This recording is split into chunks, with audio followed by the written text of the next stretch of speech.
దేవుని పరిశుద్ధ నామానికి మహిమ కలుగును గాక. అనుదిన దైవ కృపా కార్యక్రమం ద్వారా ఈ దినాన దేవుని మాటలు వింటున్న దేవుని బిడ్డలైన మీ అందరికీ హృదయపూర్వక వందనాలు తెలియపరుస్తూ ఉన్నాం. ఈ దినం ఈ మాటలు వింటున్న మిమ్మల్ని నా దేవుడు నిశ్చయముగా దీవించి ఆశీర్వదించునుగాక.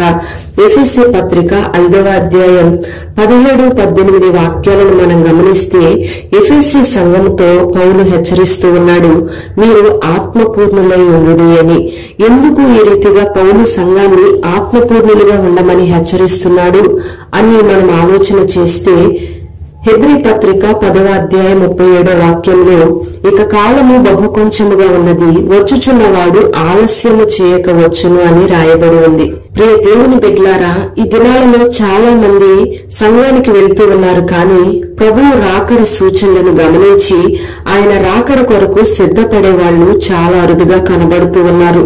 అందుకే యేసయ్య శరీరధారిగా ఉన్న దినాలలో ఆయన రాకడను గూర్చి అనేక సంభవాలను మనకు వివరిస్తూ మెలకువ కలిగి ఉండమని ఆయన హెచ్చరిస్తూ వచ్చాడు. క్రీస్తు శరీరం అనే సంఘమైన మనము ప్రభువు రాకడ కొరకు సిద్ధపడే నిమిత్తం ఎల్లప్పుడూ కూడా మెలకువగా ఉండాలనే ఈ వాక్యం యొక్క అర్థం. ప్రియ దేవుని బిడ్డలారా, ఒక తాగుబోతు వ్యక్తి తాగిన మత్తులో పడుంటే ఆ మత్తులో ఉన్న అతనికి పగలేదో రాత్రేదో తెలియదు. ఆ మత్తు నుండి బయటకు వస్తేనే కాని అతడు ఏ కాలంలో ఉన్నాడో తెలుసుకోగలుగుతాడు. అలాగే మనము కూడా ఆత్మ సంబంధంగా మత్తులమై ఉన్నంత కాలం ఏ కాలంలో ఉన్నామో, ఎలా జీవిస్తున్నామో మనం తెలుసుకోలేం. ప్రభువు రాకడ ఎంత సమీపంగా ఉందో మనం గుర్తెరగలేం. అందుకే ప్రభువు మనల్ని మెలకువగా ఉండమని హెచ్చరిస్తూ ఉన్నాడు. మరి ప్రభువు రాకడ కొరకు మనం మెలకువగా ఉండాలి అంటే ఏం చేయాలి అని ఆలోచన చేస్తే లూకాసు వార్త 21వ అధ్యాయం 34-36 వాక్యాలను మనం గమనిస్తే, మనం తిండి వలన మత్తులం కాకుండా ఐహిక విచారాల వలన మన హృదయాలను మందం చేసుకోకుండా ఉండాలని ప్రభువు ఈ వాక్యంలో హెచ్చరిస్తూ ఉన్నాడు. ఆత్మీయ స్థితిలో మెలకువ లేని అనుభవం ఏంటి అంటే ఐహిక విచారాలు కలిగి ఉండడమే. ఎప్పుడైతే ఈ లోక సంబంధమైన ఐహిక విచారాలను మనం కలిగి ఉంటామో అప్పుడు ఆత్మ సంబంధంగా మనం ఫలించలేం. ఆత్మ సంబంధంగా ఫలించే వారే ప్రభు రాకడ కొరకు సిద్ధపడగలుగుతారు. మరి ఈ జీవన సంబంధమైన విచారాలు లేకుండా ఉంటేనే మనం ప్రభువు రాకడ కొరకు మెలకువ కలిగి ఎదురు చూడగలుగుతాం.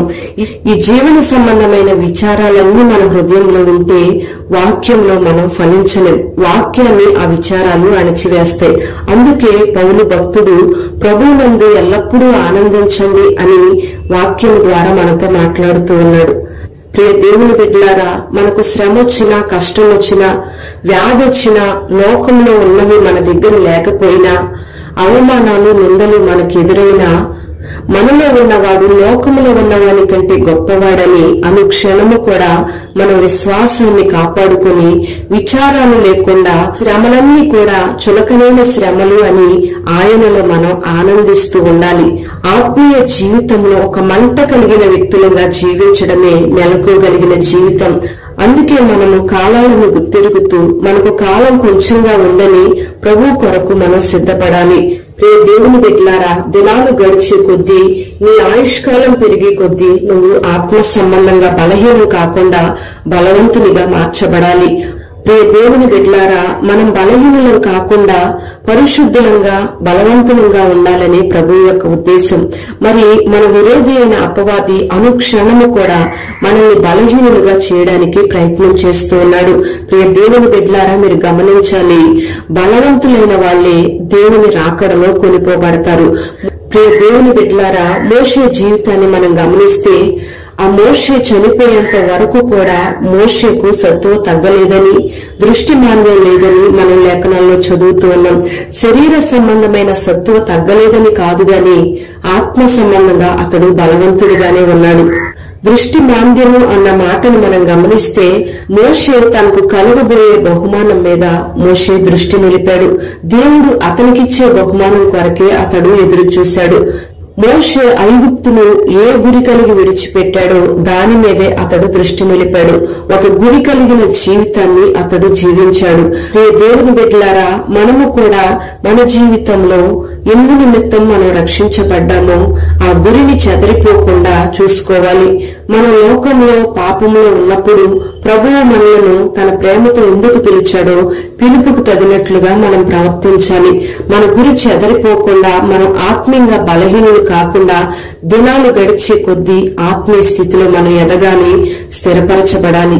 అన్ని విషయాలలో క్రీస్తు వలె ఉండడానికి మనం ప్రయత్నం చేయాలి. ప్రియ దేవుని బిడ్డలారా, ఎవరైతే క్రీస్తు వలె ఎదుగుతారో వాళ్లే మహిమ కలిగిన సంఘముగా మార్చబడతారు. మరి ఈ మహిమ కలిగిన సంఘము కొరకే ప్రభువు తన ప్రాణాన్ని అర్పించాడు. రేపటి దినాన ప్రభువు ఈ మహిమ కలిగిన సంఘము కొరకే రాబోతూ ఉన్నాడు. అందుకే మనమందరము కూడా బలహీనమైన జీవితాన్ని విడిచిపెట్టి బలవంతులంగా జీవించాలి. అంతేకాకుండా మహిమ కలిగిన సంఘమైన మనము ముడత, మచ్చ, డాగు, కళంకం లేని సంఘముగా ఉండాలి. ఒక మనిషి వయసు పెరిగే కొద్దీ శరీరం ముడత పడిపోయి శరీర సంబంధంగా ఆరోగ్య విషయంలో బలహీనమైపోతాడు.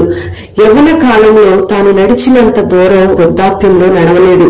శరీరం బలహీనమైపోవడం వల్ల అతడు సొమ్మసిల్లిపోయి కృషించిపోతూ ఉంటాడు. ఈ శరీరం ఒకవేళ కృషించిపోయినా నీ ఆంతర్య పురుషుడు దినదినము నూతన పరచబడాలి, బలాభివృద్ధి పొందుకోవాలి. ఈ మాటలు వింటున్న నీవు ఈ దినమందే మహిమ కలిగిన సంఘముగా మార్చబడుదువుగాక. మహిమ కలిగిన సంఘముగా మార్చబడే అభిషేకాన్ని దేవుడు ఈ దినాన నీకు అనుగ్రహించునుగాక. ఇప్పుడే తన అభిషేకము చేత దేవుడు నిన్ను బలవంతునిగా మార్చి నిన్ను దీవించునుగాక. పరిశుద్ధుడైన తండ్రి, ప్రేమ కలిగిన దేవానికి స్తోత్రం చెల్లిస్తూ ఉన్నాం. ఈ దినం ఈ మాటలు విన్నని బిడ్డను మీరు ఆశీర్వదించండి.